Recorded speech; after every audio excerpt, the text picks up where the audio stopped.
Welcome to the Cabinet meeting. As usual, this is being broadcast live via the County Council's website and will be archived so you can view it afterwards. Would everyone please remember to switch their microphones on before they speak and turn it off when they finish speaking. Apologies for absence. We've received apologies from Nick Rushton. Item 1, minutes, pages 3 to 12. I move that the minutes of the meeting held on the 22nd of October are taken as read, confirmed and signed. Is that agreed? Thank you. Item 2, urgent items. There are no urgent items. Item 3, declarations of interest. Does anyone have any interest in respect of any of the items on the agenda? I would declare unregisterable interest in agenda item 8 regarding the Charnwood local plan as a member of the Borough Council. Are there any other interests? Thank you. On item 8, the Charnwood local plan, the additional report we've received through refers to an application for land off Melton Road, Quenborough. I did submit an objection to that application, but obviously we're not deciding on that. But for transparency, I thought I'd declare it. Thank you. Are there any others? No. Okay, we'll move on to item 4, the annual delivery report and performance compendium 2024, pages 13 to 134. So the first report today presents the annual delivery report and performance compendium, setting out the council's progress and performance over the past year. The Scrutiny Commission considered this at their meeting on the 6th of November, and its comments are included in the report. Andy Brown, the team leader for business intelligence, is here to present the work report, and then I'll ask Lee to say a few words. So over to you, Andy. Thank you, Chair. Yes, item 4 presents the draft County Council Annual Delivery Report and Performance Compendium for 2024. The delivery report itself continues with its shorter format this year, highlighting some of the delivery progress across the outcomes in the Council's strategic plan, and a shorter summary version of the report is also included as an appendix. The year has seen some really positive examples of delivery across all of the theme areas in the strategic plan, with notable corporate working and contributions across all services, with progress often supported by success in bidding for additional funding. Just to pull out a few examples across the themes, the economic priority saw the creation of a new business board to shape economic strategy and a new business and skills partnership to oversee the business gateway growth hub and careers hub.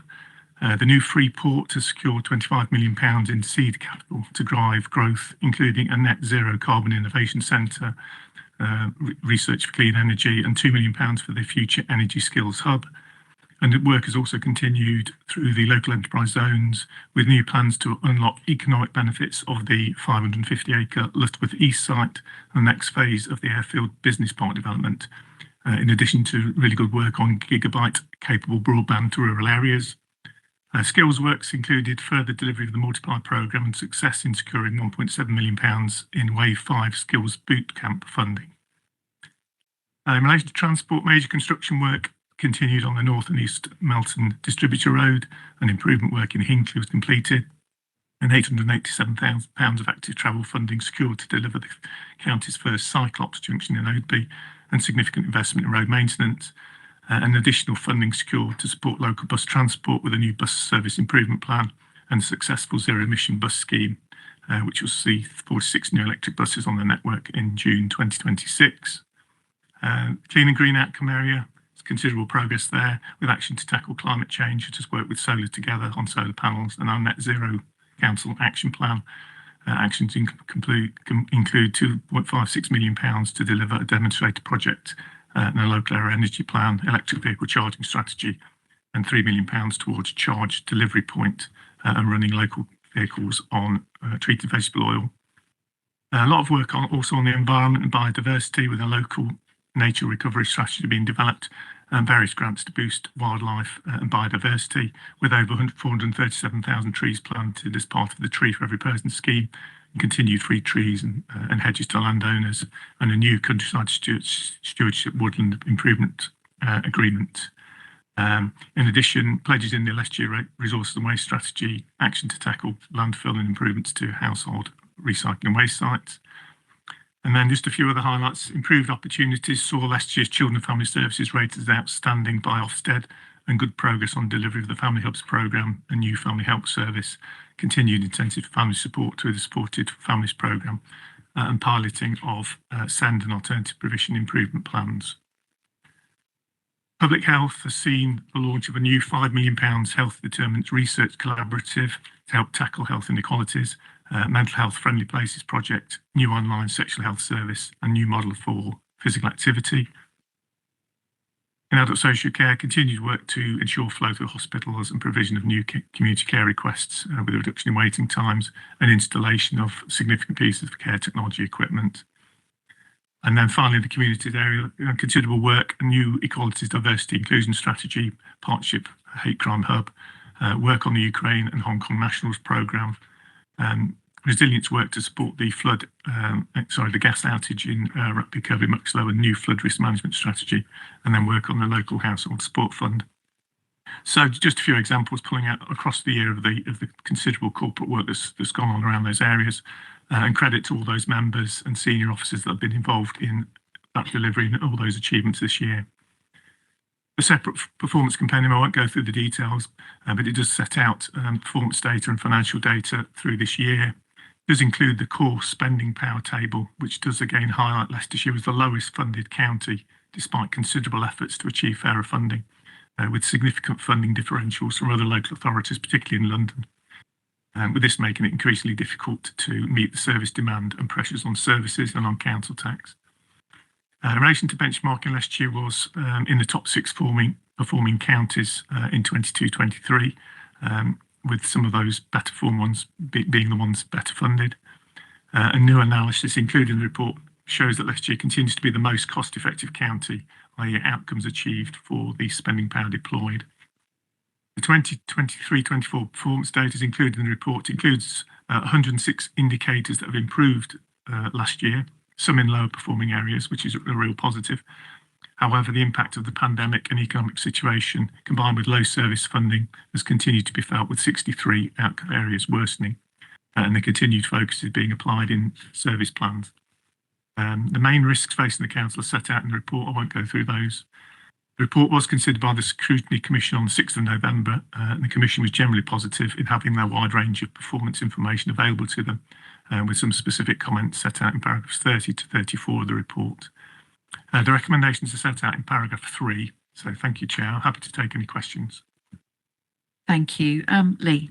Yeah, thank you, Deborah. Can I thank Andy and his team for once again a very compact, but he fits in what we do as a county council into one single document. And I've always said it's a great read. And if anyone listening in today's cabinet wants to know what we do as an upper tier authority, read this annual report, because it really does sum up the amount of work that we do as a county council. It does cover all areas as well. So it shows good progress in delivering on the council's strategic priorities and outcomes.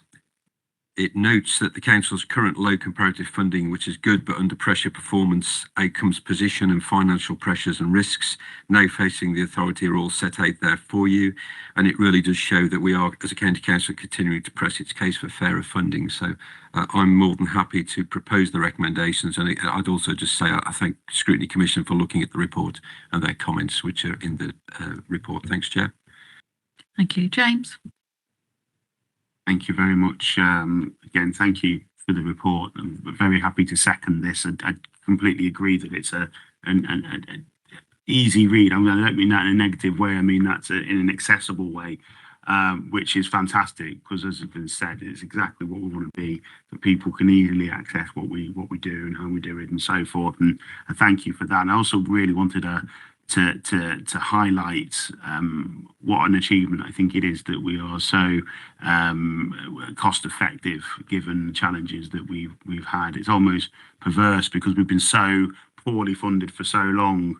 We know how to deal in that environment perhaps better than some of those other authorities that have been historically used to greater funding and then can't cope. So we've done really well under some very, very difficult circumstances, and it's right that we do highlight that.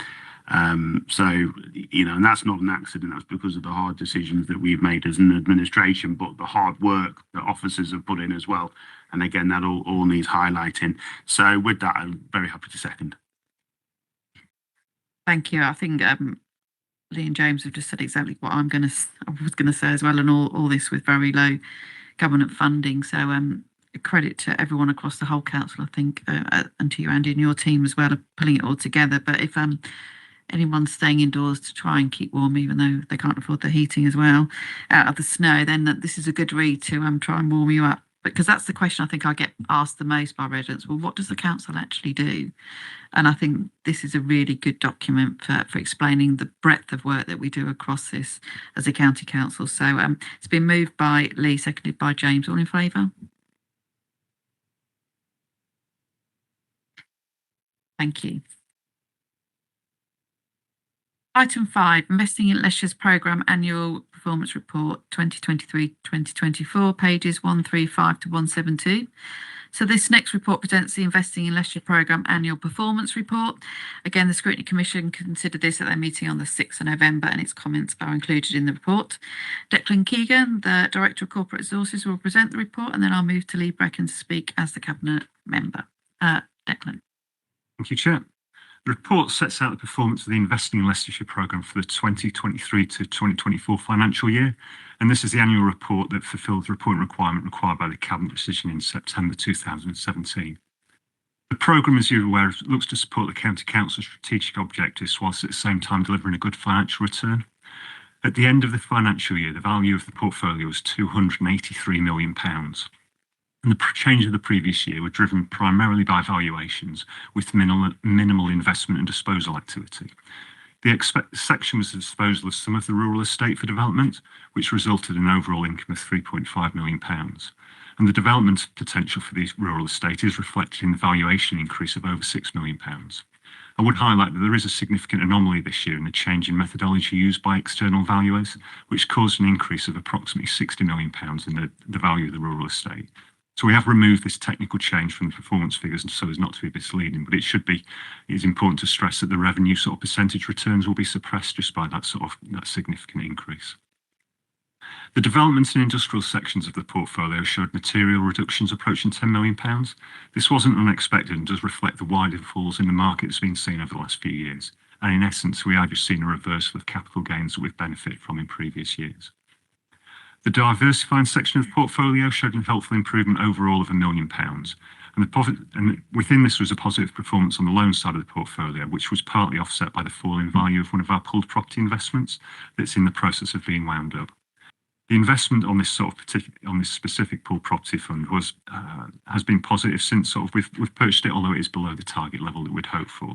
And it does just underline the the importance that we do diversify investments, so that the inevitable difficulties that you are going to face time to time with a long-term portfolio like this has got the potential to be offset elsewhere.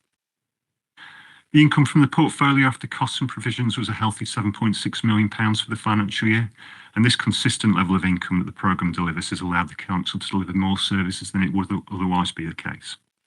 And it's important as well to put this in the context. Over the last 5 years, we've seen a global pandemic that fundamentally changed how buildings are used, the war in Ukraine that really drove inflation to a level of over 11%, which is a level we haven't seen for over 30 years, and interest rates increasing to levels last seen in 2008.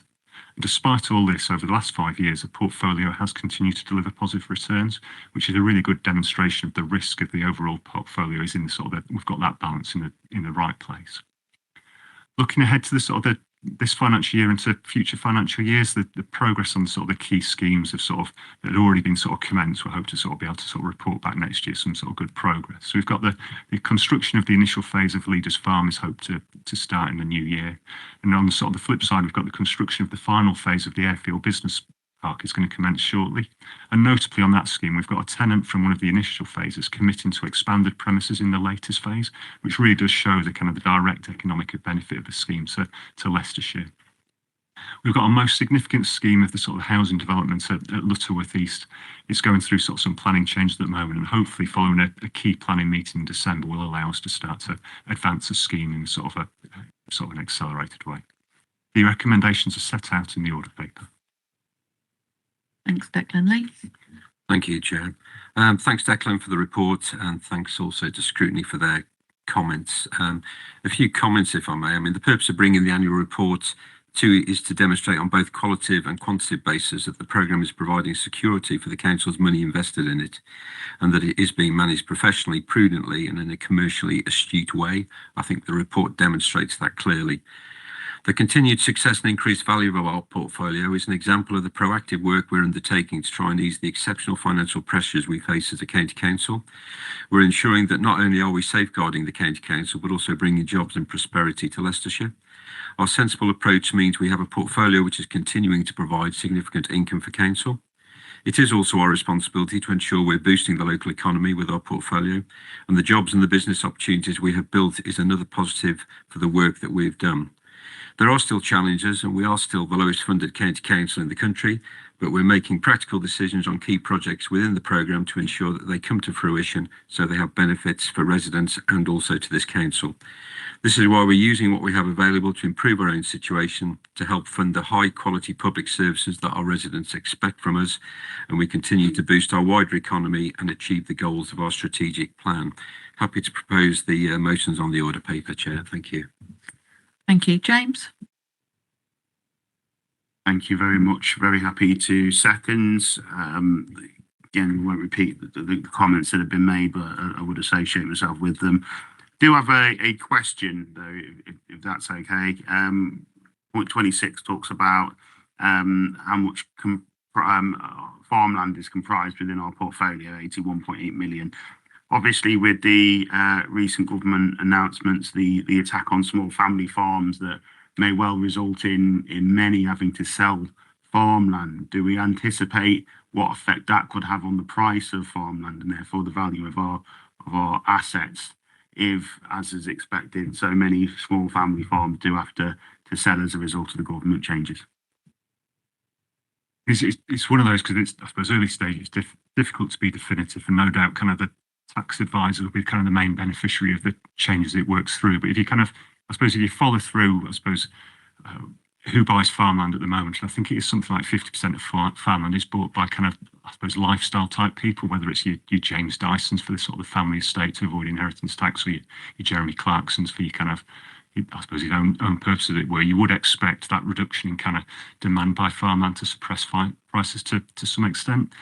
That said, one of the sort of another key appeal of sort of farmland is the kind of the sort of the development potential of that land, whether it's for sort of housing and industrial development, sort of renewable infrastructure, or more sort of recently sort of things like biodiversity net gain. So there still is kind of a fundamental demand of why sort of a rural estate is still a good thing. So you would expect some suppression of the prices. Is it going to be significant? I don't think anybody's come out and sort of said that yet. So I think it is a bit of a wait and see one, but I think it's still, there's still lots of good reasons to sort of hold farmland. So I still think the values are going to be supported to a great extent. Blake?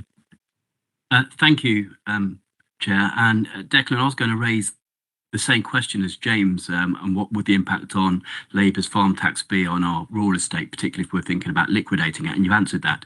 But similarly, what's not being talked about at the moment is the business property relief, which falls into the same, if you like, basket of agricultural relief, which is what we now know as the farmer's tax. Have we done any assessment of what our industrial estate what may happen to it in the event that we have to liquidate? Will it suppress prices on our existing industrial estate, given that the government have now introduced a tax essentially on small traded businesses too? I think that the small industrial estates is a hard one, because it's quite a niche one to a certain extent. So it just tends to be sort of councils who sort of, I suppose, play in that sort of area. It's not one that's got as much cover in terms of the impacts, and my guess is it would be lower, just because there's a wider pool of people who buy into these properties, sort of pension funds being a classic example. The insurance companies another one, where they just want those sort of long-term returns. So I think in terms of the industrialist side of the portfolio, I think that the impact is probably going to be sort of lower, just because there's a wider kind of sort of base, whereas I suppose on the flip side, on the agricultural one, it was directly impacting the people who kind of own and operate those farms. Thank you. Just a quick question from me. Are we planning just to maintain the portfolio at the level it is at the moment? Is there any great changes due in the next year? And the main ones, I suppose, developing out of the schemes that we've got. So there will be, I suppose, some money going out the door, as it were, as we develop things like airfields, business park. But at the moment, there's no planned kind of new acquisitions on the table. It is more progressing the schemes that we've already started at this stage. So we would expect a bit of an increase in the value of the portfolio, but it's probably, in terms of the sort of the overall scheme, it's £280 million at the moment. It's going to maybe tick up a little bit, but not significantly. So the level of income that you mentioned there of 7.6 million going into our main budget is probably going to be roughly the same next year. Is that the plan? It's probably going to be similar. We're going to some of the sort of the bills go out. So, for example, Airfield Farm will be Airfield Business Farm will be in excess of £1 million of annual income. So when all those rentals come on, although you would expect a bit of a step up, we'll probably reduce some of the other sort of diversifier investments just to kind of keep that capital value sort of similar. So it may tick up a little bit, but I wouldn't have thought it'd be significant unless we identify something new to go for. Because obviously the portfolio we've got helps the local economy as well and gives jobs and prosperity to the area as well, but also that money we get to add to our core budget is really, really important for us, and if we lost that we'd be in real trouble. So it's been moved by Lee, seconded by James. All in favour?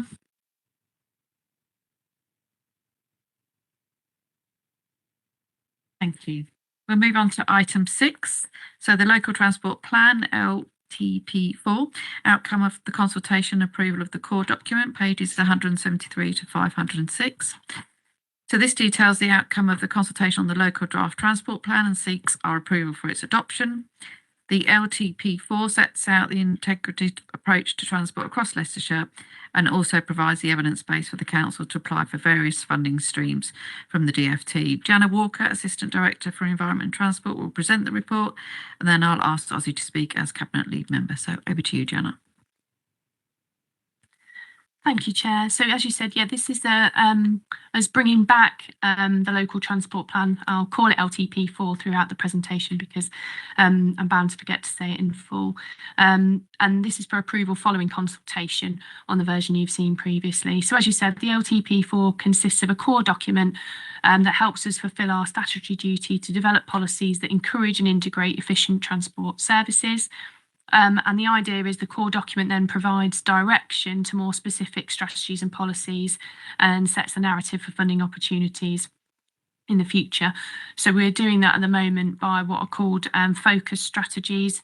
So people would recognise that as things like our approach to public transport across the county, our network management policy, those type of policies, and then also the way in which we want to support growth, encourage sustainable travel at a more local level.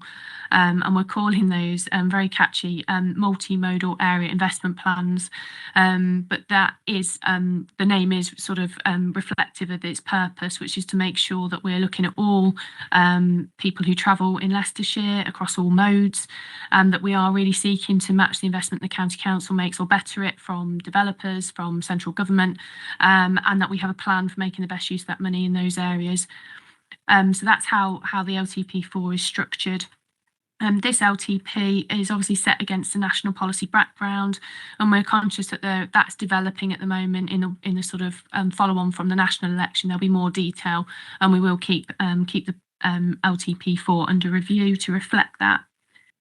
One of the things that came out in consultation, and I'll talk a little bit more about the consultation in a moment, though, was the kind of phasing work of the LTP. We talked about doing it in 3 phases, which was kind of focusing on the development now, the ideas, moving into shorter term delivery and longer term delivery. Those of you be familiar with some of the work we do. If you're delivering a major transport scheme or initiative, some of that, it can be 5 to 10 years in the making. So you're looking then out towards, frighteningly enough, the mid-2030s and beyond. Some of it you can do now. And so we want to make sure that we're not just putting off that longer term discussion, that we're dealing with it now. And I think actually some of the consultation feedback was that it sounded a little bit like we weren't going to do anything in the short term and we were doing it in longer term. So we've addressed that through there. I'd like to sort of reassure people that the idea of the local transport plan is that we're looking at both those challenges, the shorter term and the longer term. So yeah, we're talking and working alongside our partners to focus on priorities right up to 2050. As I said, some of those big projects have a big lead in time. The local transport plan's based around 6 core themes. We've discussed them here before, and they're set out in paragraph 43 of the report. So I won't go through them again unless anybody would like me to.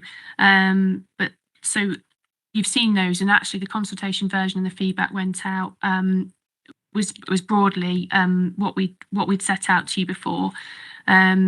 The consultation took place from the 12th of August to the 23rd of September. And you'll see in the report that we took some specific measures to increase representation in the consultation. Quite often in highways and transport consultations, we don't get a great deal of diversity in our respondents. And so we've, as well as an online consultation, we've done work with specific groups, particularly around people with disabilities, to make sure that the consultation responses are as representative as we can. And we'll continue to try and build on that. Another area is younger people. We don't tend to get so many responses from younger people, and that's something that we're working on as a department. So the general themes of the consultation are set out from the online questionnaire in paragraph 59, and then the more specific groups in paragraph 79. The themes do cross over. Generally, there'll be things that you'd be expecting, sort of concern around the accessibility and performance of public transport, particularly in rural locations, the need for investment in the strategic road network, the impact of growth on the road network, the importance of highways and transport activity in promoting health outcomes and environmental outcomes, and the need for that to be reflected in our LTP4. There was, I think it's fair to say, broad support for the policies and the aims that we'd put in into the LTP4, and that really a lot of that people want to see kind of translated into their local area, and that's the next phase that we're working on. So we have taken on board of that consultation feedback, also comments from scrutiny and the various groups that we've engaged with. And there's a summary table, table 1, just after paragraph 82, that covers the changes. I think it's fair to say they're not fundamental changes, because we've tried to take quite a balanced approach to the feedback we've had, provide enough kind of clarity for us to move forward. But it is a slight shift in the way that we're working in terms of those area strategies and the focus policy. So we will keep it under review and make sure that the LTP4 remains relevant. So the next steps for us, like I say, are kind of developing those policies and strategies under the local transport plan. So they're set out in the recommendations in the report. So we've got 4 focus strategies, including decarbonising transport and adapting to climate change. Again, this is a theme that comes back to Cabinet from our department quite regularly. And then we're focusing on Market Harborough, Hinckley and the South East Leicestershire, so the OB and Wigston area, for our area investment plans, because they link to local plan growth. And again, that's a recognised challenge for us, and links with a report later on the agenda. So it'll also provide an opportunity for us to work more closely with communities on these plans, which will inform local plans, working with developers and also future funding bids. So the recommendations are as per the order paper. Thank you, Chair. Thank you, Joanna. Ozzy? Local transport plan drives a lot of the work we do in highways and transport. So the new local transport plan will be focusing on transport as an enabler. Thinking about our role in supporting residents and business, we have identified those key themes that Jana mentioned. We're looking forward to getting to the next stage, where we'll be looking at areas like our market towns to plan more specific measures that will best fit our community. As ever, we are looking to be in the best possible position to secure funding to deliver improvements across Leicestershire, and I move the report. Thanks, Ozzy. Robert?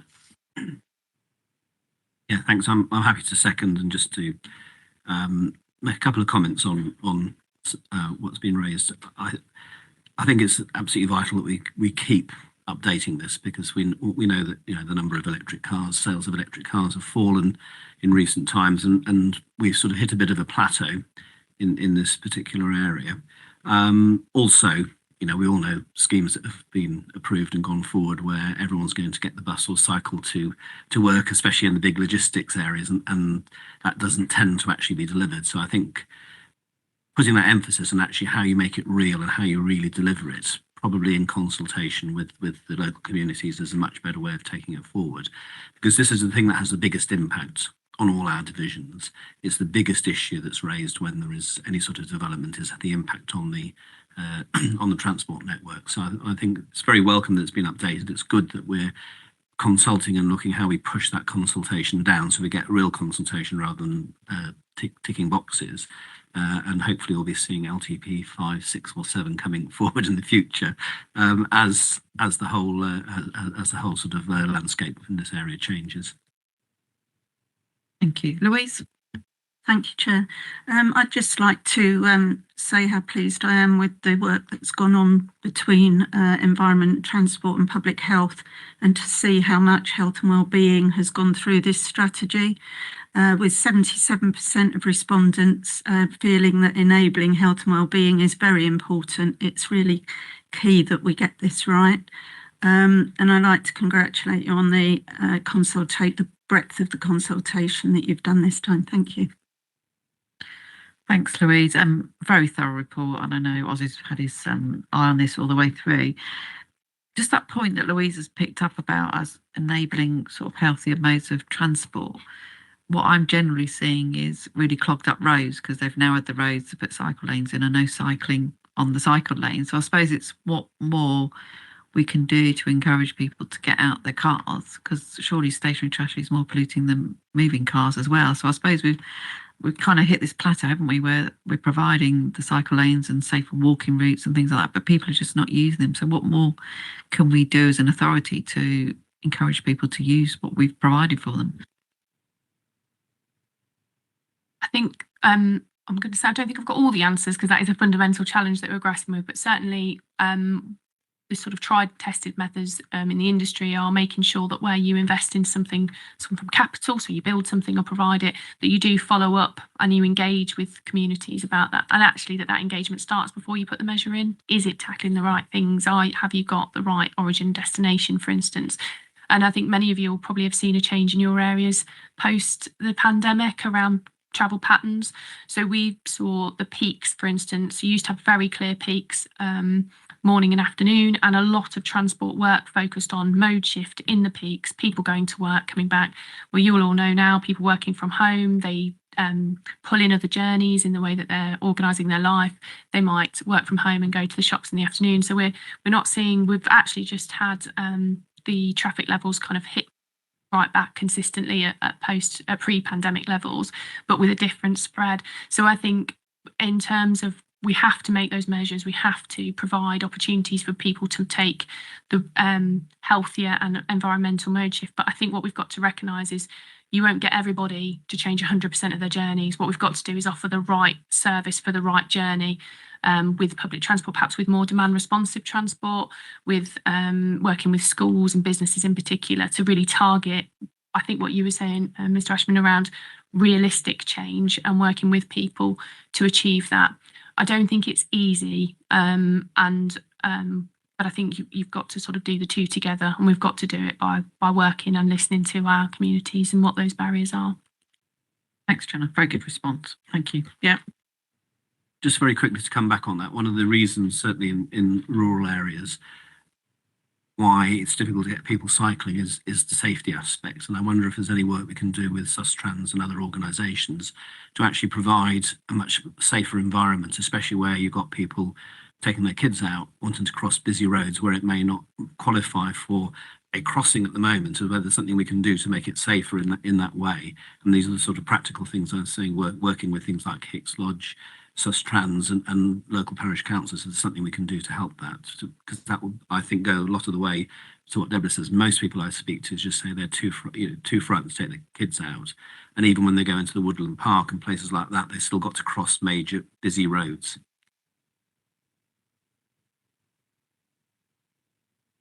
Sorry, I think that's right. And actually one of the deliberate shifts we've made in the LTP is to recognise, to repeat myself, transport as that enabler of health, because again, what I was saying previously, the sort of guidance would have been very much around commuter journeys, because it's where the kind of value is in them and the time saving element of that.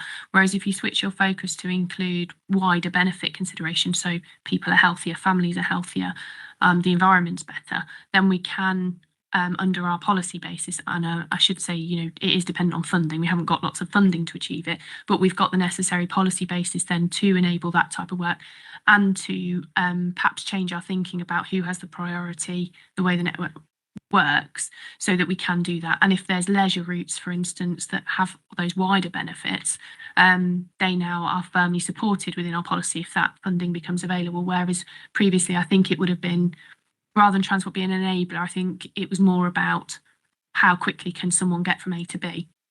So we are, and that still has a place in transport planning, clearly, but I think we are providing the basis for that, as always, subject to the funding. Like, Thank you. I have 3 points. They're very abstract and different, but the first one is just off the back of Robert's question to you just now. I welcome cycling. I partake in a bit of cycling myself, and where I can, I try to walk or indeed cycle to work in Market Harborough sometimes. However, I do find that particularly when I'm walking, and particularly on these dark nights, Deliveroo cyclists are a menace. And when we talk about safety, is there anything the authority can do to get them to abide by some kind of rule of the road? Often they drive at speed on electric bikes on pavements with disregard for pedestrians and sometimes even motorists, often without lights. And I do wonder how they're allowed to engage in employment, if that's what it is, and behave as they do. Because if that was a motorist in control of a motor vehicle, I'm sure the authorities would have something to say about it. Secondly, on that similar point, I told you they're very different. In my experience, it's not the walking to work or the cycling to work that's necessarily the problem. It's when you get to work. Most small places of work, business and workplaces in Leicestershire, there aren't the facilities to freshen up, to engage in a day's work. And I think that's more the issue. It's not necessarily that people won't consider other modes of transport. It's just the practicality of engaging in that transport. My second point is about electric vehicles. And it might be that electric vehicles are tailing off in terms of how many are being bought in this particular year, but it's without question that electric vehicle retail is generally increasing year on year on year. And that's obviously to do with legislation that was put into play some years ago, outlawing the combustion engine by 2030, which has since been moved to 2035. My question, it relates to the impact of government policy here, because from April next year, the government have done nothing in this budget to remove the luxury car tax. Now, most electric vehicles, by virtue of the technology, cost in excess of £40,000. And from April next year, they'll be subject to a luxury car tax, which is for the first 5 years of ownership. Most electric vehicle owners, indeed combustion vehicle owners, any vehicle that's bought in excess of £40,000 will be subject to a £400 or £500 luxury tax with their VED. That will suppress the uptake of electric vehicle ownership, in my view, and that might have something to do with this year's trend in the retail of electric vehicles. And I wonder what impact that government tax policy is having on greening up and making our environment better. And after that, I forgot my third point is, so I'll let you answer those two, and if I remember it, I'll come back. Thanks. yes, thank you. So I've got 3 to respond to, I think. I've got the Deliveroo situation, the small business struggle with supporting people with active modes of travel, and the electric vehicle point. So I'll go through those and see if that that works. In effect, kind of where you have people, and I won't sort of name in particular, but if people are using the wrong vehicle on the wrong type of highway, so electric bikes on the pavement or driving without lights, that kind of thing, they're moving traffic offences. So they're effectively enforced by the police. But we do work with the police as part of our road safety initiatives. I know you're familiar with them. And we are working on a kind of, it's a behaviour change and an understanding and education situation. I know you'll find probably your local beat officers aware of sort of hotspots and are trying to make, appearances and influence that. It's very difficult to resource, obviously, enforcing that on a big scale. But obviously, I think what we've found is probably over the last maybe 2 or 3 years that is coming into our market towns more than it was in the city. So we are focusing some effort on that and looking at perhaps the 2 issues. One is where accidents or incidents are occurring, but the other one is a perception thing, isn't it? How safe do people feel walking and cycling themselves if that kind of thing is going on? So we are working on that, and it's a relatively new issue for us as a road safety partnership to deal with. Agree with you on the point about effectively using active travel modes to get to work, it requires you to kind of, it's not just one activity, it's got to fit together. You've got to have those facilities when you get to work. So we do offer grants to small businesses, and I think as part of our Active and Sustain in the past, and as the funding comes in from Active Travel England, for instance, we can work with partners to see what would make the difference, and encourage those. The electric vehicle one is tricky. I mean, I think in general, actually, one of the issues, and again, I know you're familiar with it, with the we've got a pilot around electric vehicle charging going and rolling out around the county, and one of the challenges about that is kind of the equality of access to facilities, which again is, I think there are sort of correlations between kind of income levels and ability to put charging points in to take up that. So I think it probably adds to that. It certainly would be a barrier for that, and I think we're very keen, and I think we've in our previous submissions to government said that actually you're going to have to make policy intervention if you want to create that behaviour change. So I think working with you in your role and our colleagues in the environment side, as the results come in from those pilots, we'll be in a better place to make evidence arguments on there, but I think that it's clearly a factor. Thank you. If you do, I have my fourth question, as it seems now, is about what powers do we have to coordinate bus companies, or maybe even run our own operations to put shuttles on around market towns, etc., which, if they're regular and frequent and cost effective, I'm sure people would use those services. But I'm not sure we have powers here as an authority to coordinate them. What would we need to do to get those powers? So I think there's our model currently, and with the bus service improvement plan money that the authority has received, is to do that through a partnership model. So what you would do, and I think we've talked here at Cabinet before about our investment in public transport. Our current approach is to sort of re-tender, if you like, our supported network, working with the commercial operators. So what we want to do is put the main buses, commercial buses, on the corridors, and then use demand responsive, sort of flexible transport filled in, probably subsidised with that grant money, to support residents to make those choices. So under that model, we can't enforce it. You're right. I can't tell the bus companies this is what they're going to put on commercially. But I think what we can do is work with them, and there's some good examples of that happening in the Loughborough area, where the operators will discuss with us what they need to make those commercial operations sustainable, and then what we can do around that.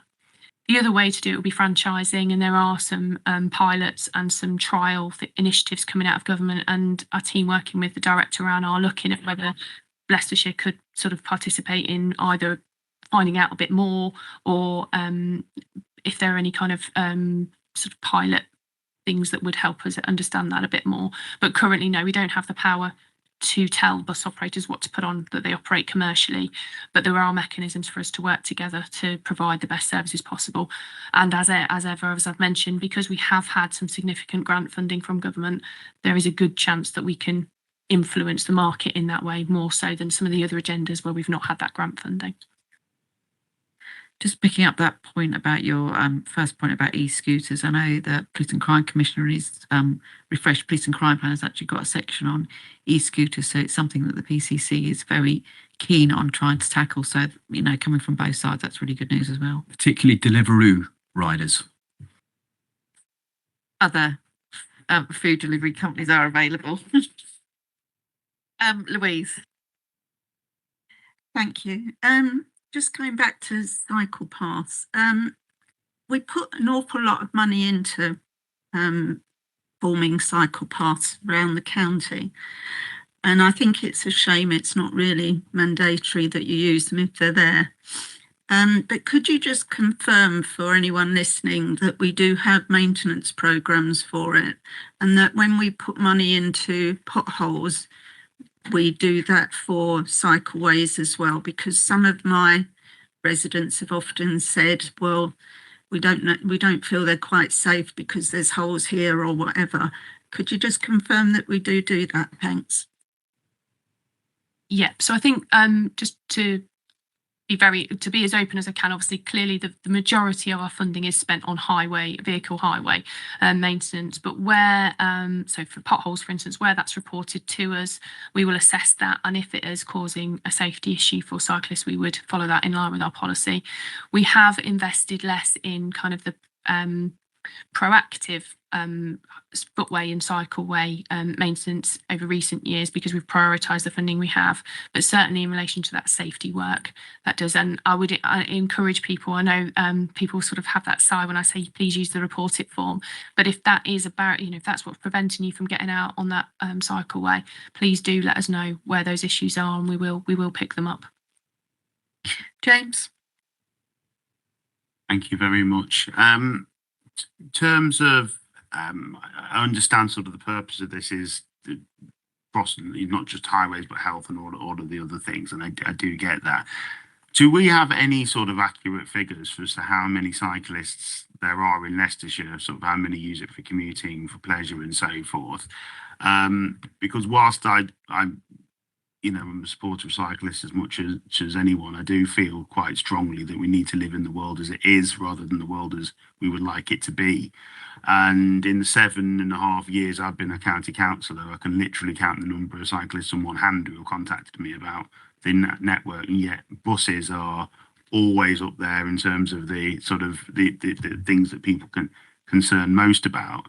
So I just think in terms of getting to work, whether actually the focus should be primarily on sort of buses and that sort of transport. Not least because obviously where you are in Leicestershire will obviously impact the likelihood of you cycling to work. I live in Thurmaston, right? So I live like half a mile from the city boundary, could walk to the clock tower in an hour from my house. If you live in the Vale of Beaver, it's unlikely you'll be cycling to Leicester. Do you see what I mean? Although I appreciate you might sort of pleasure cycle. So I just think that, as I say, those that have driven in the city of Leicester, you go down that Ayleston Road or whatever, it's like a perpetual roadworks because they put infrastructure in for cyclists and in my view, at the expense of car drivers, because they're looking for a world where you'd like more cyclists rather than the world where there are more cars, if you see what I mean. See that you and I are going to have some interesting discussions about DfT's vision and validate model as we go through. But just in relation to your question, I think we do have some accurate information in specific areas where we put in quite sophisticated monitoring equipment.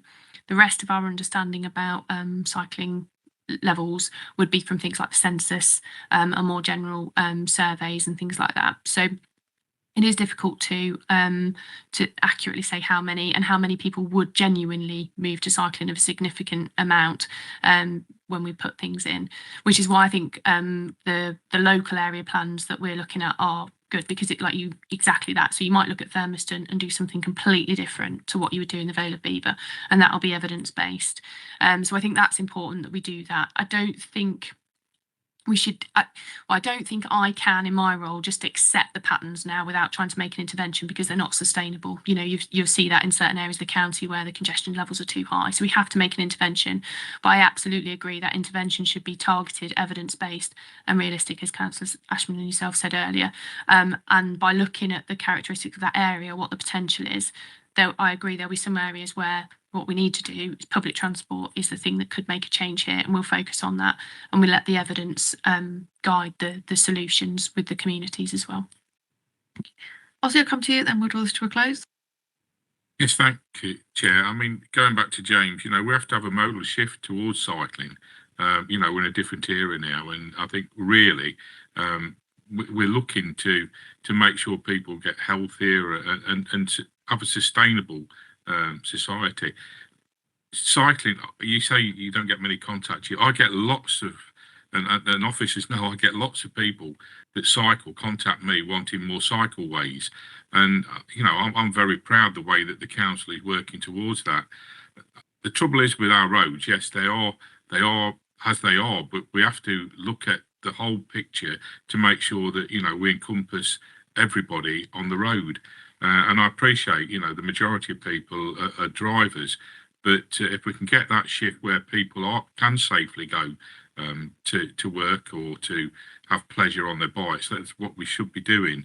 I do understand where, Blake is coming on from Deliveroo and other type of delivery drivers, because if you actually do go into the city of Leicester, it's an absolute nightmare. You take your life in your hands down High Street. you know, they fly around on these electric bikes. But certainly I've had that problem in my area, and I've worked with my beat team to look at that. And the beat teams are very good, and that's really, you know, a police issue for that particular issue. But I'm pleased that we are working in the right direction. We could do so much more in highways if that promised Network North money did come to us. And the things that we could have done, we had a vision. Certainly as lead member, I had a vision with officers when that Network North money was issued by the previous government, that we could do so much more for our roads and our cyclists. But it looks to me like the new government are changing the mind. So, you know, that's my point. Thank you. I think we've had a really useful discussion here as well. So, yeah, that Network North money would be great if we can get that. And we're still waiting for the government to advise as well they're still getting that or not, which stops us sort of moving forward in the meantime. So on this recommendation, it's been moved by Ozzy, seconded by Robert. All in favour? Thanks very much, Jenna. Okay, on to item 7, the Hinckley National Rail Freight Interchange. Pages 507 to 514. So this next report advises of the latest position regarding the application by Tritex Symmetry for the Hinckley National Rail Freight Interchange, including a request from the Secretary of State for Transport to Tritex for more information. Maggie Wright, the local member, has asked to say a few words on this. I'll ask Julie Thomas, Head of Planning and Natural and Historic Environment, to present the report first, and I'll ask Maggie to speak. So over to you, Julie, first. Thank you very much.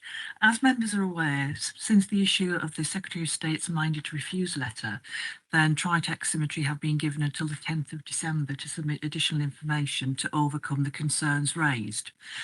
They've sought to engage with the County Council, primarily in our capacity as local highway authority, in discussions to try and come up with a package of information. We have entered into a planning performance agreement with them, and we've also sought and have received upfront payment of our fees for doing so. So we are working with them on an informal basis between now and the 10th of December to help them with their submissions, and hopefully to get the best result we can for Leicestershire. We will then have until the 31st of January to make our formal submissions to the Secretary of State. Thank you. Thank you. Maggie? Thank you. I support this report and the approach being taken. As the divisional member for Stony Stanton and Croft, where the Hinckley National Rail Freight is proposed to be located, I was thoroughly disappointed that an outright refusal for this application was not issued by the Secretary of State for Transport after the inspector recommended refusal. I've also been thoroughly disappointed with the approach taken by Tritex to engage with my communities and other partners, including our own officers. It has been poor and inadequate from the beginning and continues to be so even at this late stage. Tritex have now been given an extension to provide fundamental and imperative evidence which should have been included in the original application when submitted. Tritex have also had numerous opportunities to submit this evidence, but some has not even been commissioned. I suggest the reason for this is that it would prove the site to be an inappropriate location for the strategic rail freight interchange, and the mitigations needed to make it feasible either too expensive or impossible to deliver. Transport modelling of the M1, M69 at Junction 3 is essential, and this and other major highway issues are constantly avoided by Tritex. As I said at the hearing to the inspector, if this is such a slam dunk of a project, why is the evidence not being produced? As said, the applicant has had numerous opportunities throughout the long application process to submit the information required. Even at public hearings, the applicant frequently missed deadlines and failed to provide vital information. The facts are the facts, as highlighted in the inspector's report. The village infrastructure of Sapkirk cannot physically be changed to accommodate heavy goods vehicles going through its centre. A potential solution was a bypass, which was offered at the initial public engagements, but dropped without feasible explanation. And if it was offered now, it would be outside the current application's red line and would need a complete new application submitted to include it. The proposed increase in barrier time at Narborough level crossing, as much as 45 minutes in the hour, is just unworkable for any community to live with. And I also worry about the equality and human rights of residents. Disabled people are being excluded and affected because they are not able to use the stepped bridge to avoid these colossal delays in the time as they wait for the barrier to be lifted at Narborough. And the mitigations also being proposed by Tritax to prevent potential harm to living conditions at Aston Firs, Travellers' Site, are simply ineffective. So I'd like to thank our officers for this report, and I support its contents. I also thank them for attending the public hearings, for their professional presentations and representations, and everyone from all our communities that are affected who have contributed to the consultations. It is vital, though, now we keep the pressure on and don't become complacent. We must push for this fundamental evidence to be provided, and we need to respond when and if Tritax produce anything new to the Secretary of State in December. So I hope for a positive outcome in that the Secretary of State will refuse this application as recommended by the inspector. Thank you for your time. Thank you, Maggie. And I don't think I could put it any better myself. A really passionate response there. And I know you've been a true champion and campaigner against this for all your residents there. And yeah, I don't think I can add anything at all. So I'll move to Ozzy to move the motion. I'd like to concur the same. I mean, Maggie's been absolutely tremendous working for her community on this issue. Officers are working hard to make sure the concerns we identified are properly considered as far as possible. Through this extended process, we recognise the concern that local residents have over the proposals, and we are dedicating our resource to work on this. We will do our best to fight this application because it will have an absolutely devastating effect on local communities and their road network. And I move the report. Thank you. Louise? Yes, you. Oh, sorry. Yes, sorry. Yes, I second the report. I would like to say that this has far-reaching impact further from the immediate area. As divisional member for Enderby, Thorpe Astley and Lubbersthorpe, we have junction 21, which is the M1, M69. We have Desford Crossroads, which is a difficult now on the A47. We will see the impact of the Narborough station, which will push everything onto the B582, which is already congested at Foxhunter at many times of the day. We have the B4114, which will be impacted. Enderby already has problems with HGVs trying to go through the village now, so we don't need more. So I totally agree with everything Maggie has said. I don't see the reason that Tritax has been given extra time. They should have provided the evidence when they were asked originally. They're still not producing the relevant paperwork now. And I think the inspector should have given an outright refusal. And I hope that's the case when we get the full decision. Thank you. I think we're all in agreement with that. We hope the Secretary of State does refuse this at the end of the period they've been given, but they've had, like you say, Maggie, plenty of opportunity to provide the evidence and they haven't. So that just says to me that they haven't got the evidence and it should be refused. So let's hope that's the outcome. So moved by Ozzy, seconded by Louise. All in favour? Thank you, Julie. Thank you, Maggie, for coming in. Okay, we'll move on to item 8, the strategic transport planning issues associated with the emerging Charnwood local plan. I know there was a document circulated an hour before the meeting, and I know members have had an email link sent to them with that extra report there. I'm guessing the majority of you haven't had a chance to read that, so I'm suggesting a 10-minute adjournment to give members time to read that report that's been published at 10 o'clock this morning. So we'll take a 10-minute adjournment. Can you all please make sure your microphones are off? Webcast will stay on as we're reading the report, but if no microphones on, there'll be no sound. So we'll have a 10-minute adjournment to read the report from about Charnwood's local plan.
Okay, I hope members have had time to read through the additional report. So agenda item 8 concerns the latest position on issues within the emerging Charnwood local plan further to the report we had last month. A supplementary report that hopefully you've all just read was issued this morning. Jana Walker, the Assistant Director for Environment and Transport, is here to explain the latest developments with Harold Julie Thomas, Head of Planning and Natural and Historic Environment, and Fiona Macmillan, Head of Law. So I'll move to Jana first. Thank you. As you said, I'm conscious this sort of forms part of an ongoing update. So what I'm going to do is just sort of talk through a little bit of background, but I think it is useful for anybody wanting to understand a little bit more to refer to that October Cabinet report as well. So in the main report published with the agenda, there was a recommendation to note the letter that had been received by the Borough Council, Charnwood Borough Council, from the inspector. So this was the letter dated the 5th that was brought to the attention of the County Council on the 12th of November. The main purpose of that letter was to respond to a proposal made by Charnwood Borough Council to introduce SIL as a delivery mechanism for the local plan infrastructure that we've been talking about. The inspector's letter, I think, was consistent with the county's view that the importance of having an appropriate delivery mechanism for the infrastructure identified to make the plan sound. The inspector did point out that the introduction of SIL at quite a late stage of the development of the local plan was a significant change and may be subject to public consultation and potentially further examination as well. The inspectors were conscious of the amount of work that had gone into the local plan and provided the option to Charnwood Borough Council to consider providing more evidence to the inspectors to consider how sort of plausible and deliverable SIL was as a mechanism. The other options put forward to Charnwood by the inspectors were to have the plan examined in its current form or to withdraw the plan. That's a really brief summary of the letter that is appended to the report, and again worth considering in full to help the understanding of the issue. So we've obviously written the main report based on having that letter and a short amount of time to consider it. The supplementary report published today then takes us through a little bit more detail, but worth pointing out that we have requested confirmation from Charnwood Borough Council what their response will be and what kind of role for us, particularly as a highway authority, might be involved in that. We've yet to receive a response on that. So this is officers' sort of best information on the time at the moment. So if it's okay, Chair, what I'm going to do is just sort of take you through the recommendations in the supplementary report, highlighting why they're relevant to the County Council, and then answer any questions if it works that way. So you'll see from the supplementary report, recommendations start at paragraph 3, but the purpose of the report overall is to provide an update on the relevant issues with the local plan and then the implications for us as a County Council. So the first one there is to note the latest position in respect to the Charnwood local plan and the implications for local highway authority arising from the inspector's letter that we've just discussed. Those are set out in full in paragraphs 21 to 37 of the report. And again, I'm just highlighting that we are waiting a response from the Borough Council to help us understand that more fully. But in summary, those the implications for the County Council are as those set out before. So we know that a delay, that going through this process will introduce a delay to the adoption of the local plan and the delivery mechanism for highways and transport infrastructure measures. We know from the previous discussions that we've had that the longer that goes on, the more difficult it will be to deliver the infrastructure because there'll be less funding available in terms of the more work that goes through. We've also highlighted there is a sort of resource implication for us as well with an extended process. We have a small team in highways and transport, others working across the council on local plans. There are other local plans in development around the county as well. So those are the sort of, in broad terms, the implications arising immediately from the letter. Recommendation B just sort of sets out, I think it can be quite confusing for people to understand the roles and responsibilities of the local highway authority, the planning authority in these processes. So it's just to highlight that it's the planning authority, in this case, Charnwood Borough Council, the authority for responsible for making the local plan and ensuring it can be delivered as per the plan. And as part of this, from our perspective and what has been the sort of feature of these updates is that in order to have a sustainable deliverable plan, there are a number of highways and transport measures that need to be delivered alongside it, need to be appropriate funding and appropriate way of delivering that. And that is part of the local plan. I think that's reflected in the inspector's letter appended to the report. Recommendation C relates to, so obviously the purpose of a local plan is then to deliver growth in a planned way. So planning applications come through and are assessed in light of planning policy.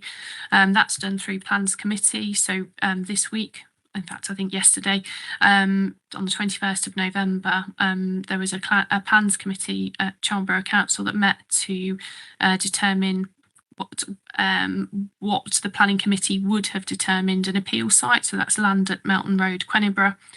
There was a report initially published on the website in support of that plans committee that did not make any reference to the letter from the planning inspectorate.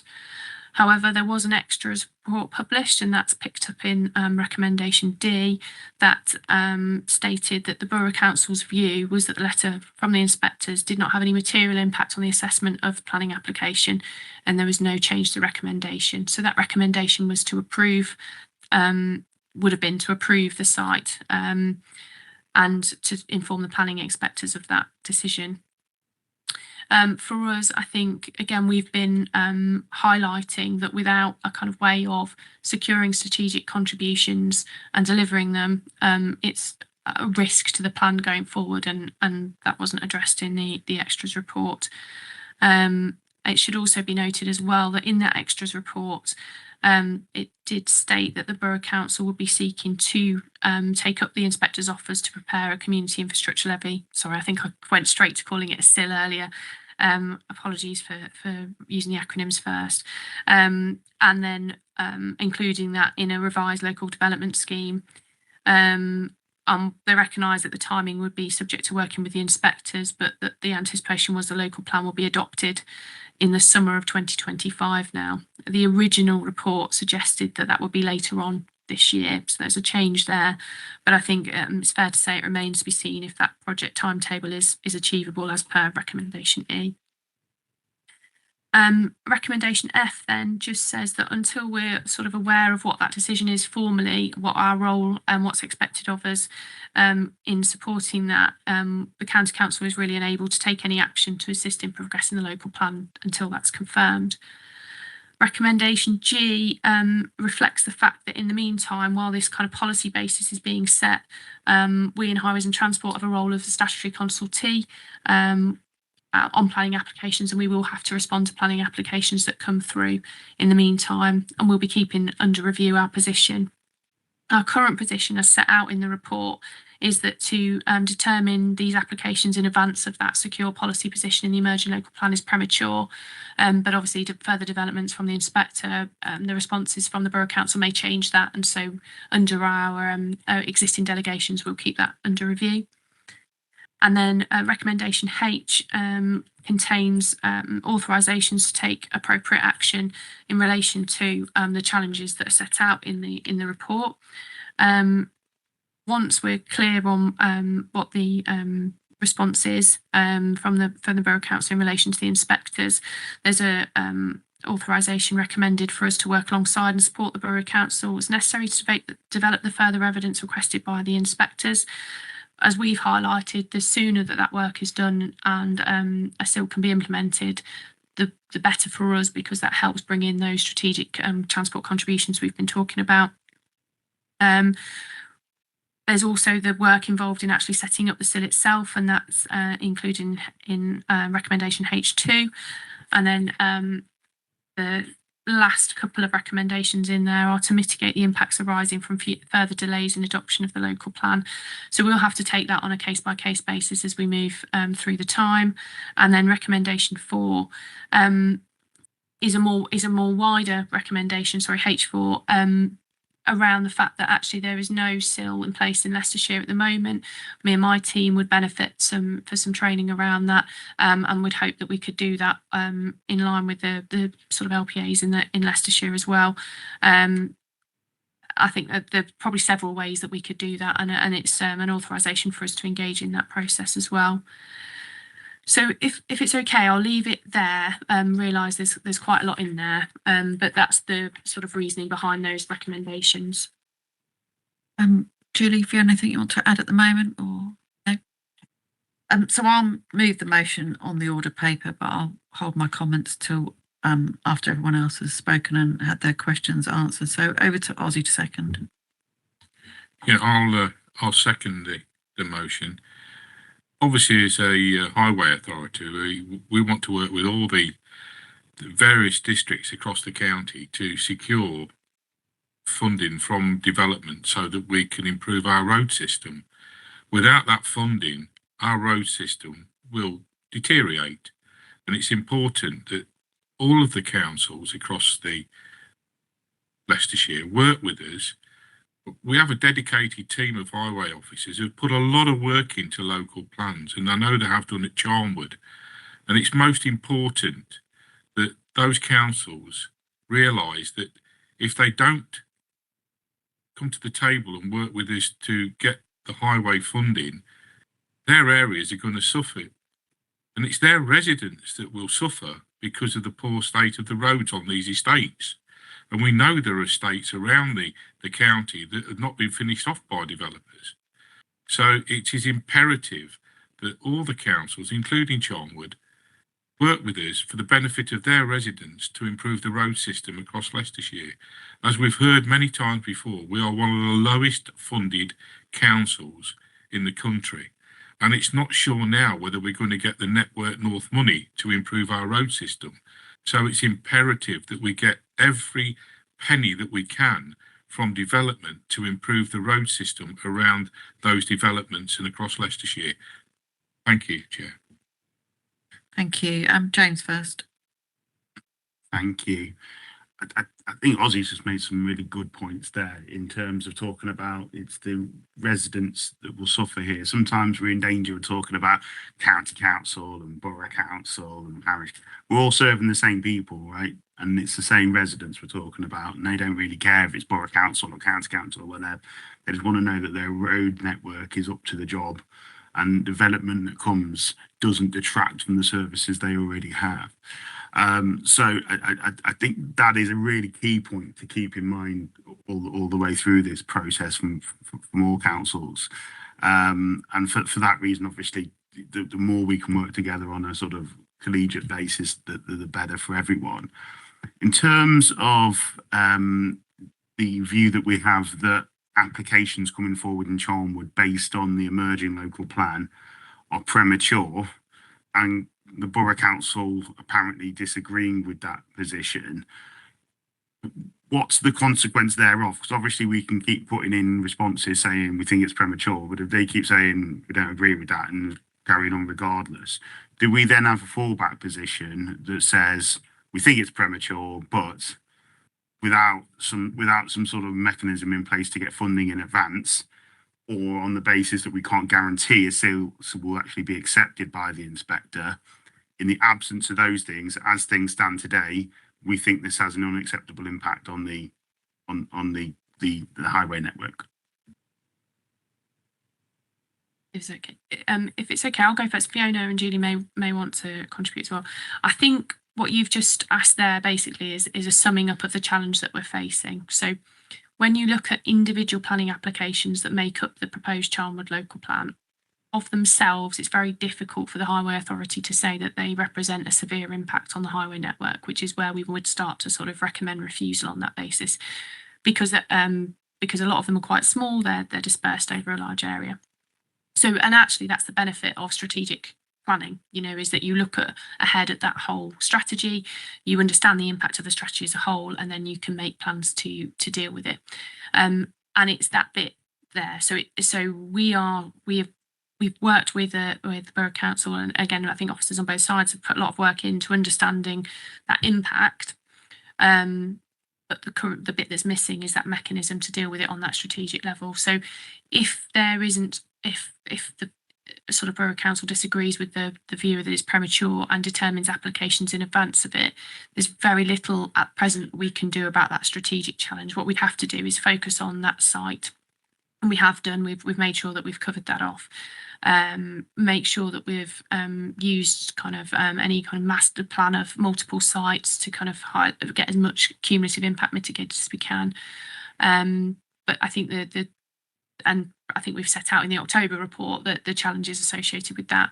And I guess in really simple terms, the more applications are determined without a strategic contribution, basically the less money there is left at the end to deal with it, and the more of that cumulative impact will hit without being mitigated.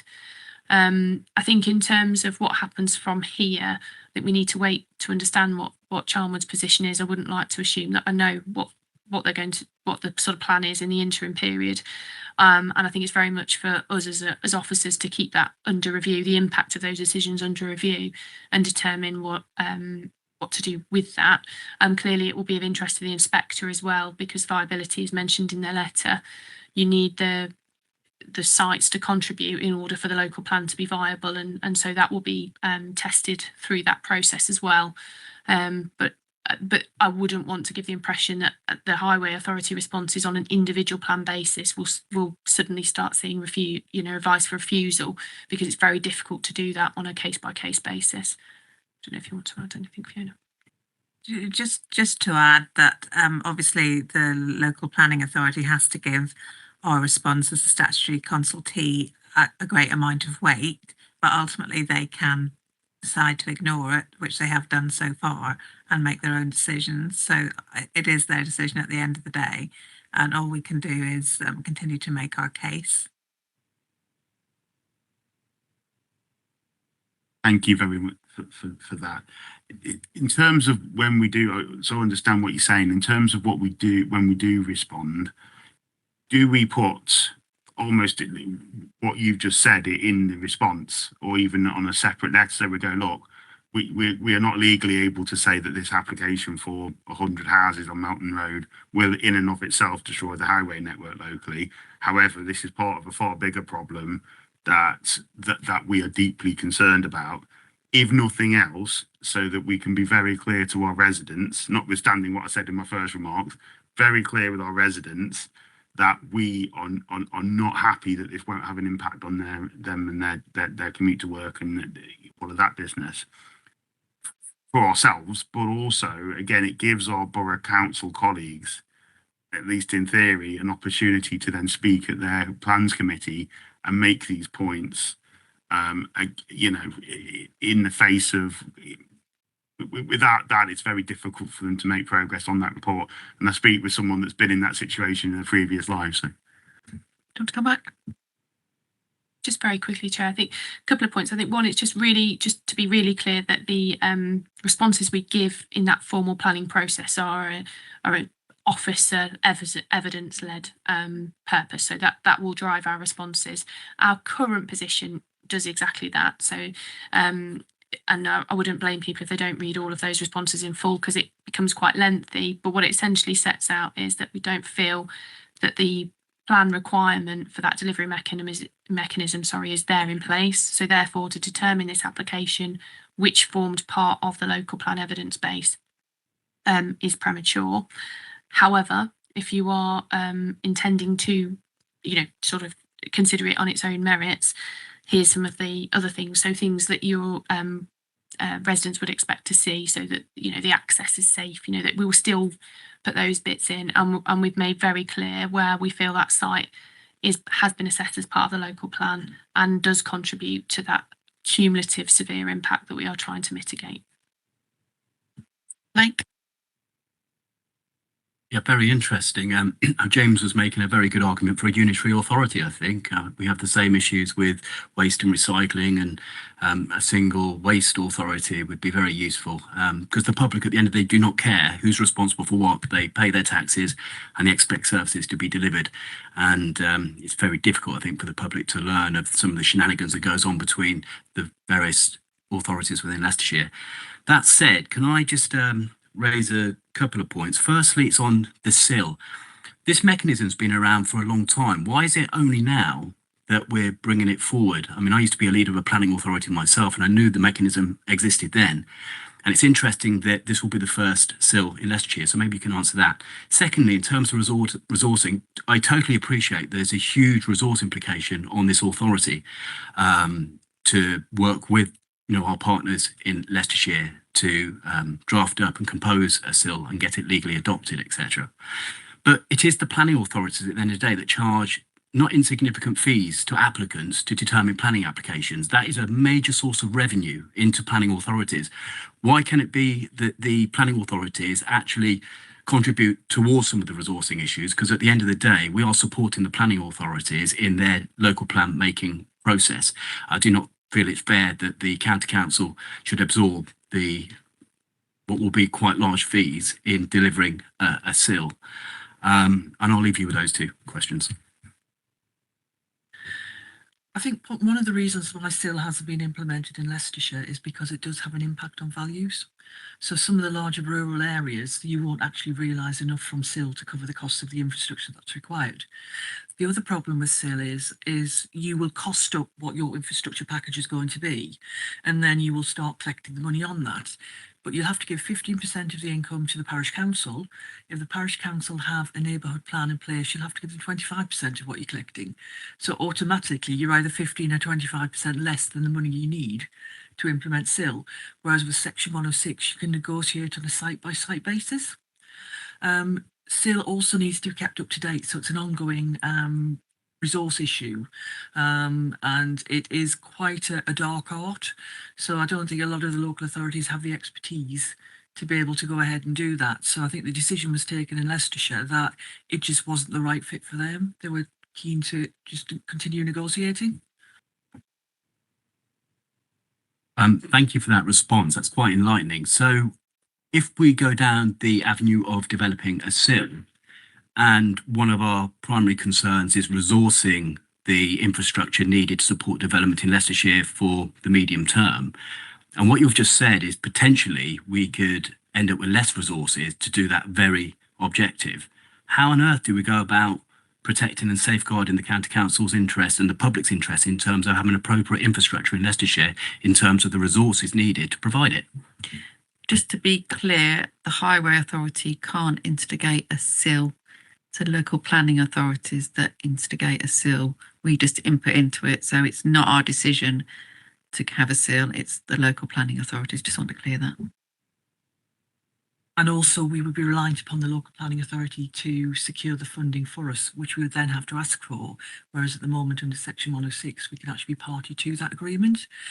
But to answer your question, it doesn't work at the moment.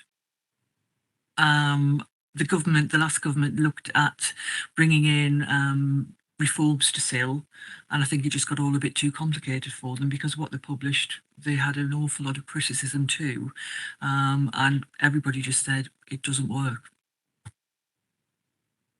So finally, Chair, thank you for allowing me 3 interventions, but finally, just on that basis, I appreciate we have a legal obligation to support our partners in Leicestershire, but it's beyond me why the Charnwood Borough Council want to pursue this direction, because it flies in the face of what ultimately we're trying to achieve here, is better infrastructure for Leicestershire. It will allow them to gather monies from those smaller sites which would otherwise not pay anything towards the cumulative impacts. So if you like, your SIL is almost like a roof tax, and every unit would pay for it. Whereas at the moment, unless you demonstrate the severe impact of a development on the infrastructure, it wouldn't necessarily pay for it. So it gives them, it's a bit like melting in their tariff. It allows them to collect more money from a wider number of developments than currently. Fiona, do you want to come in? Then I'll come to you. Yeah, I think the problem is that the legislation has been designed to support the introduction of SIL, and therefore if we don't have it, we don't have that option to deliver on this sort of work. Nationally, I think it's almost 85% of councils across the country have either adopted a SIL or have got one in progress. So actually here in Leicestershire, we are going against the curve on that. Jenna? Yeah, sorry, I think I was just going to sort of explain a little bit about that journey as well. I think the reason for SIL being the best option in this situation from where we stand, I think your point's really valid around each local plan needs to look at what that local plan's made up of and make sure the delivery mechanism is the most appropriate and efficient. It might not always be a SIL, but if one is required, it needs to be put in at the right stage is kind of our position. And I think the SIL is necessary, particularly for Charnwood, because of the distribution strategy it's selected.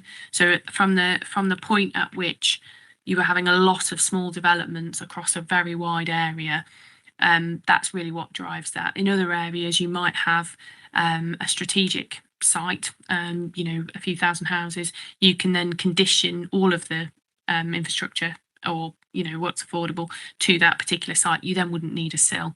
So it really is going to depend on your distribution strategy. And I think at the point we're at here, recognising it's not perfect, it's certainly better than, I know it's overly simplistic, but at the minute we're not getting anything. That those sites are going through with no contribution. So a SIL represents a significant improvement on that, and it will at least allow us to intervene in really difficult either sort of junctions that are affected, making sure that key sustainable links and public transport are provided to that growth. Albeit, as we say, the more the site goes through, the less of that infrastructure will be able to deliver. Well, I suppose ultimately, and Julie and Fiona will correct me, that the responsibility to do that is with the planning authority. So the development cost of SIL will be there, but in reality, clearly our officers will input into that. I think the planning authorities will look to us to design and cost schemes to inform that infrastructure schedule. And again, this is where some of the training and information would be good for me, is to see if there is any way that we can sort of offset some of those costs, because as we've talked about, and you'll be familiar in your areas, that it's not just one local plan that we're dealing with. Robert. Yeah, thanks. It's incredibly disappointing that we're still at this stage, on from the last cabinet meeting where this was discussed. And I know there's not much more we can do to pressure Charnwood to actually respond to the questions that we've raised. But it sort of raises an additional problem in that, with the pressure from central government in actually increasing the amount of, not just the amount of houses that are being built, but also the amount of industrial units that are going to have to be provided. A lot of the councils I know in their local plans are looking at actually providing those additional houses by tagging on a few more houses in some of the towns and villages around the area, which emphasises the whole point of needing a SIL for this, because all that's going to happen is you're going to get these developments that are going to be built, and there's going to be no contribution going forward with that. I hope that it's not the case that Charnwood are sticking their head in the sand and just hoping this maybe will go away. And we all know that developers look at councils where there is no functioning local plan, or where they can do as they're doing at the moment, putting in these sort of additional unsupported developments on the understanding it will cost them less in the infrastructure. What happens if the inspector says we're not satisfied with the response from Charnwood to the issues that we raised? That does that put into danger their local plan, and this is just going to exacerbate this situation? And are we experiencing any of these similar problems in some of the emerging local plans that we're dealing with at the moment? I appreciate you might not be able to answer that straight away, but if you could get that, because it does concern me that because the biggest issue that affects local people as a local councillor is people will accept development begrudgingly, but their biggest argument is the lack of infrastructure. So, the developments in my own patch in Ashby Wolds, where are the kids going to go to school? What is the situation there? And it just really concerns me, because we know that developers will look at their bottom line. They're not that altruistic. So as best you can answer that question, how much are we holding ourselves open to some fairly serious problems in the future? Yeah, I'll go. Sorry, Joe, is that okay? Sorry. I'll go first, and Julie obviously knows more about the planning side than me. I think, in answer to the question around, so this cabinet's received reports on Charnwood's local plan for a number of years now, and quite commonly through there'll be a concluding paragraph that says, on balance, you know, the Highway Authority recognises it's absolutely better for the residents of Charnwood to have a planned growth system, and we'll therefore work with them to do that. And we've taken those steps to it. So I would agree with you in terms of it is not the ambition of the county council to see the local plan fail. Absolutely not. We agree, and I think Ozzy said it earlier, that having a plan system and being able to manage that growth is important. And that's what we're seeking to achieve with our comments. I think if the inspectors weren't, and I should say this is a best guess on my part, you know, it definitely for the inspectors and for the planning authority to work that out. But I think if, as is the case with any significant evidence in a local plan, if the inspectors have doubt about that, then it does put the local plan at risk and the years of work done to that. And again, I don't think anybody is suggesting that going back to the start is any kind of better situation than developing where we are now. So hence the recommendations in the report are to participate in, you know, productively, as we have done previously, in that evidence, and try to progress the local plan to get to the point that we are basically managing growth in a planned way that allows us to prioritise and deliver education, highways, infrastructure in a sensible manner. And that is the ambition of the Highway Authority and the County Council in this view. In terms of other local plans, I think the planning system at the moment is putting planning authorities in a difficult situation around the timing and the speed at which they're needing to deliver. But you'll have seen again in our previous cabinet reports, we're trying to set some really clear ground rules about what will be required from us to move forward to kind of avoid a difficult situation in the future. And you will see that reflected in our consultation responses. There are various stages of local plan consultations that people will be may or may not be aware of. Regulation 18, Regulation 19, pre-submission, and then once it's in examination, and our position will be reiterated through there. So people and the planning authorities will be able to understand what we need from them. In terms of what the options are if the inspectors were to find the additional information submitted unsatisfactory, I think we're back in the same position as we are now. They can either write to Charnwood and explain why they're not satisfied and put suggestions forward as what they need to make the plan sound and for the evidence to stack up. They could invite Charnwood to withdraw the plan, or they could go ahead and decide to write their report based upon the information that's already been submitted, the implications of which are they're likely to find the plan unsound. So I think we're in the same position as we are now. Very quickly come back on that. So what are the two things? What are the implications, first of all, from the point of view of getting piecemeal applications coming through because the plan hasn't been sort of signed off, and how difficult it is to sell the strategic plan rather than the individual one? And the second thing is, if it is sent back to say you have to start again, does that put in danger their local plan, their 5-year housing supply, and makes them more open to, I wouldn't use the term rogue developers, but developers who are seeing this and then thinking this is an easy place to go because we've got more chance here because there is no local plan in place? I appreciate you might not be able to answer that, but my understanding at the moment is Charnwood do have a 5-year housing land supply, but only just. I think it was something like 5.1 years last time I was informed of the figures. So on that basis, I would imagine, or if I were a developer, I'd be putting my application in now, because you only have to knock one site out of the housing trajectory for the 5-year housing land to fall under 5 years. I think also if I was a developer today, I would try and get my application in any event so I could get a permission before SIL came into force, because that's going to save me an awful lot of money. So I think it's inevitable that they will start facing a number of additional applications or appeals against non-determination. And I think that's probably going to be something which we will see more of across the county. But if they have to go back to basics, then they will have to produce their new local plan under the new MPPF regulations. Their evidence base is now going to be totally out of date. Normally, most evidence is sort of valid for 2, 3, maybe 4 years. Well, they've been going at this for a long time. So they will have to redo their evidence base, which is going to have significant resource implications for them. And although the new system requires a speedier local plan production, they're still going to be a couple of years away from doing that. Thank you for all those questions and the answers. And I think, like I said earlier, it's down to the local planning authority to recommend a SIL.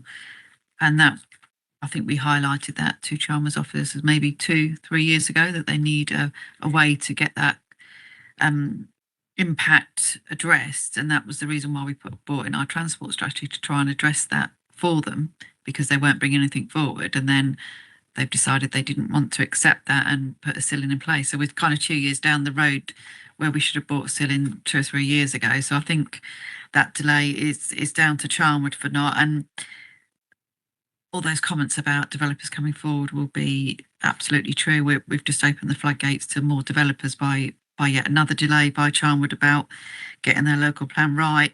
And I think those points about we haven't heard back from Charnwood about their way forward, and so we're just sitting on our hands waiting for them to decide what they want to do. So they need to make that decision quickly. And I think the scariest thing is those points that have been picked up, is that developments are coming forward and getting approved without any funding put in that infrastructure. And the more that happens, the worse it's going to get, and you'll end up with an unsound plan, because we just can't mitigate any of the development that's coming forward because we haven't had any funds previously to do that. I think not the last planning applications, but the other ones was £3.3 million worth of funding that we lost just on that one evening of them Charnwood putting through those planning applications with no idea of the impact that's going to have on the wider network. So we are in a pretty serious situation with Charnwood, and they need to accept that it's a really serious issue that they've got themselves into, and they need to get their way out of it very quickly. So the sooner they reply to us and let them know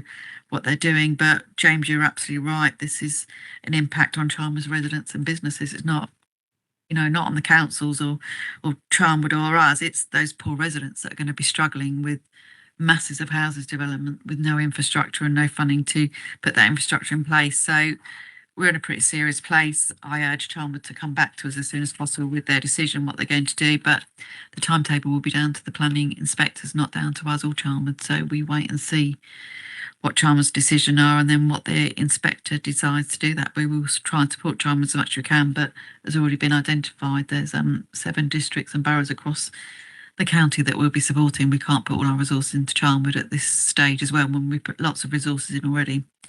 So it's been moved by me, seconded by Ozzy. All those in favour?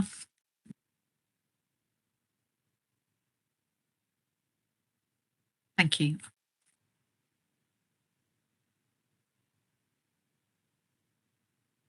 On to item 9, the proposed transfer of funding from the schools block to the high needs block of the dedicated schools grant, and pages 525 to 536.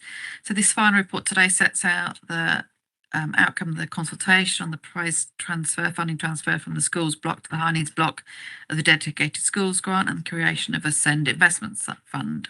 The Children and Family Service Scrutiny Committee looked at this on the 5th of November, and its comments are in the report. Jane Moore, the Director of Children and Families, is joining us via Teams to present the result, and Jenny Lawrence, the Department's Finance Business Partner, is here in the meeting. So we'll hand over to Jane online first. Thank you, and good afternoon, everybody. So as set out, the purpose of this report is to both note the outcome of the consultation on the proposed funding transfer, but also the establishment of the SEND Educational Needs and Disabilities Investment Fund, but also to authorise the Director of Children and Family Services to seek a decision from the Secretary of State. So by way of background really around resources, and we've detailed in paragraph 15, there are significant resource implications for the proposals, both for schools and for the local authority. To deliver the funding from the transfer, it does require us to adjust or make adjustments to the national funding formula allocations, which are made to individual schools. So essentially funding that schools are due to gain in 24-25 will be capped, and the impact on this will vary across individual schools as well. And paragraph 17 sets out in a little bit more detail a summary of the impact across schools as well. So just by way of background, really, the high needs block of the dedicated schools grant is provided for us to, or for the local authority to fund pupils with special educational needs where their needs cannot be met in mainstream schools, and also for some other SEND support services as well. The County Council has run a Transforming Send and Inclusion programme, and it's delivered the redesign of a send system for Leicestershire, the focus to ensure that children do get the right support at the right time and in the right place. And there is a proposal to effectively reset the send finance system as a natural progression to the work going on through the TISL programme. So as we've set out from paragraph 27, the Schools Forum has received a number of reports that have set out the proposals both for the transfer and for the creation of the Inclusion Fund. And we did launch a consultation on both of those matters. The feedback from the consultation was overwhelmingly opposed to undertaking the schools block transfer, and there was very little support for the development of a Send Investment Fund. This does need to be balanced against the growing demand for high needs support across Leicestershire and the huge and increasing deficit facing the local authority, which is obviously unsustainable. And this is a process, the schools block transfer is a process that has been successfully undertaken in other authorities, most authorities, not all, with the support of their schools and Schools Forum approval as well. The County Council has previously proposed a funding transfer action twice before, and in the latter in 2020 we did seek support from the Secretary of State and it wasn't granted, but this was not granted on the basis of no onward investment in mainstream provision.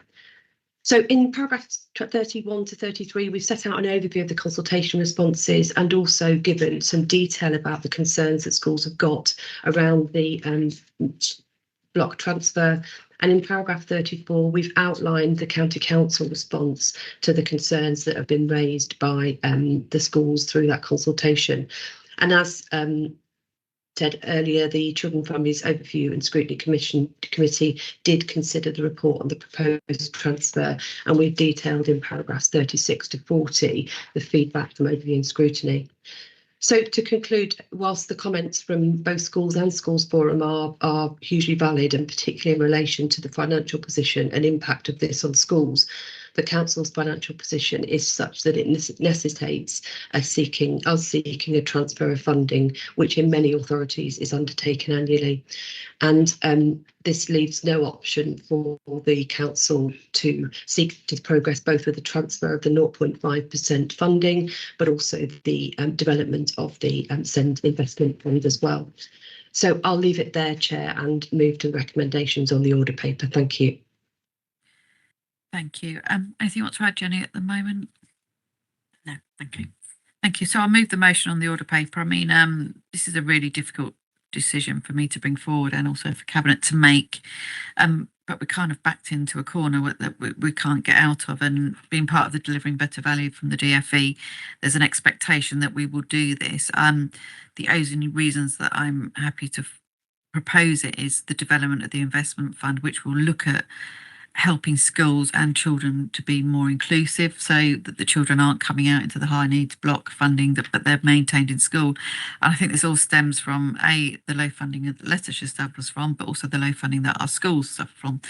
Children in the city are much better funded than they are in the county, so I think this all stems back that schools and us, our budgets are stretched and we've got nowhere to go. So that's, I think, where schools are coming from, and I fully understand their position as well. But we have no option but to go forward with this, looking at where our deficit is on our high needs block. We need to bring it back into line and get within budget without even paying off the deficit. So we really have no option but to do this, but I do understand the school's position as well. So I'll move the motion on the order paper. Lee? Yeah, I'm happy to second. I mean, the reason for doing this is set out in the paper. I think it's quite clear and I think it's the right and prudent thing to do. I know we've tried it before, but I think the setting up an investment fund is sort of innovation, and I think that's what we're trying to do here. So I'm happy to second, Chair. Okay, no other questions. Moved by me, seconded by Lee. All in favour? Okay, thank you very much. Thank you, Jane, for joining us. Thank you, Jenny. Item 10, items referred from Overview and Scrutiny. There are no items referred from Overview and Scrutiny. And item 11, any other items which the Chairman has decided to take. There's been no further urgent items to bring to this meeting. So I'll thank you all for attending and bring the meeting to a close. Thank you.